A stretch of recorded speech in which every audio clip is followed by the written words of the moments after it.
Everyone, welcome back, and this is my review of Bleach. Bleach Manga chapter 548 entitled The Thin Ice. Okay, now first off, I just want to say the chapter was very simple. There's only two parts to this chapter. It's very simple. And the first part is so fucking short and, well, like, blah, well, you know, whatever, that I just don't care about too much. So yeah, it's a very simple chapter, and it's a very mediocre chapter, I think.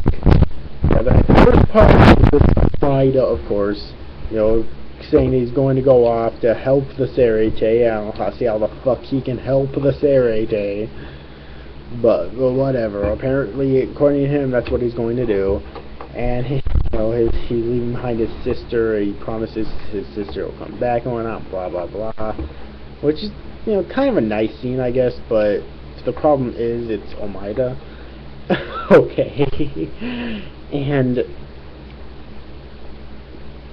so then a stern Ritter shows up, who apparently, I forget his name, but apparently Omaida just identifies him as the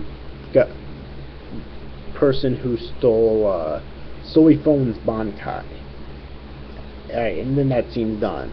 So yeah, apparently instead of a fight between those two, I mean, really, this is laughable. You just look at this and you fucking laugh, okay? You really think that Omaida is going to be able to defeat this guy? First off, he's a stern Ritter in general. Plus, he also has Soifon's Bankai.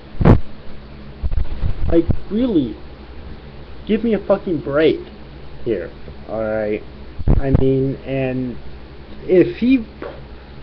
I mean, people are making jokes about him pulling out a fucking Bankai out of nowhere, and if he pulls out a fucking Bankai out of nowhere, my jaw is going to drop, and I'm leaving the fucking room, okay, during the review. I swear to fucking God I will. Okay? Like, period. So, yeah, but it's just fucking laughable, and I'm sure he'll try his hardest to impress his sister, because his sister's still there, of course, but it's like, I just can't fucking believe this. So yeah, anyways, moving on.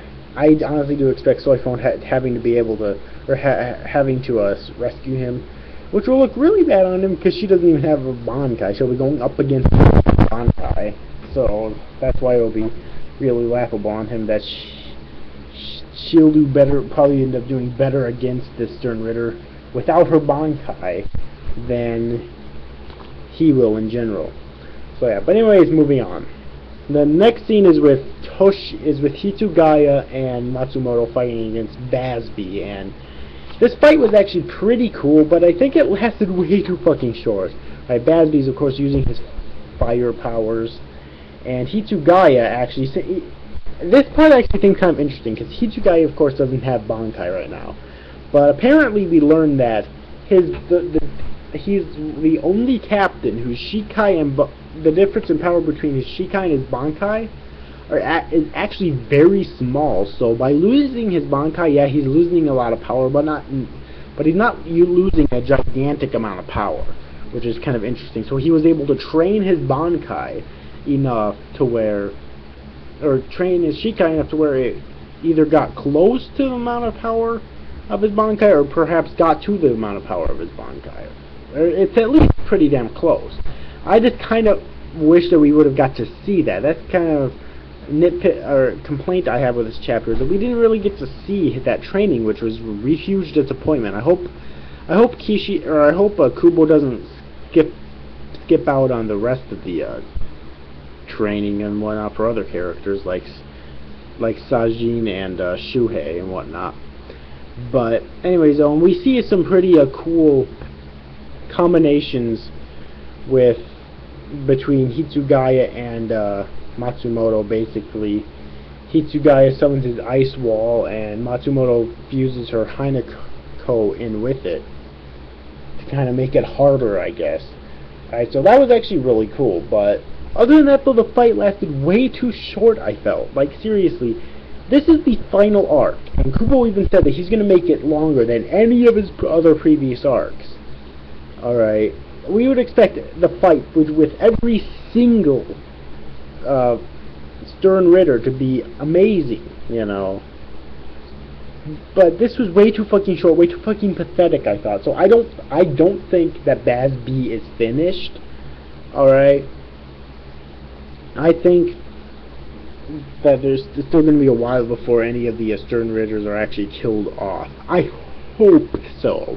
I really fucking do, because it would just be a huge fucking disappointment if that's not the case. Alright? Just saying. That anyways, overall, it was like I said before, it was just a mediocre chapter at best, I thought. I was hoping for something a little bit more, that's all. So yeah, anyways, overall, hope you enjoyed this review, guys. See you after, guys. Thanks for watching. Bye-bye.